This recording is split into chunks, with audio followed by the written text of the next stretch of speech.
হাসরের ময়দানে কত কাতার মানুষ হবে গো।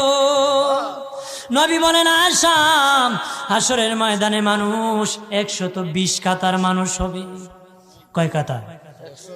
আয়েশা রে, হাসরের ময়দানে 120 কাতার মানুষ হবে।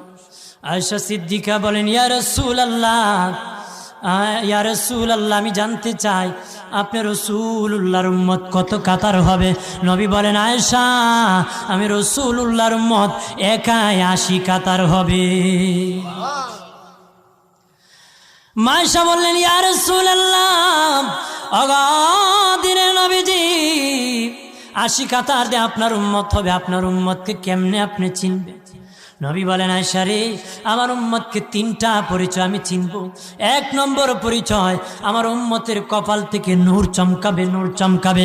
নবী বলে বাবা সাহাবীরাম, অসংখ্য ঘোড়ার মধ্যে যদি কিছু চান কপাল্লা ঘোড়া হয়, এইগুলা চিনতে বড় সহজ হয়।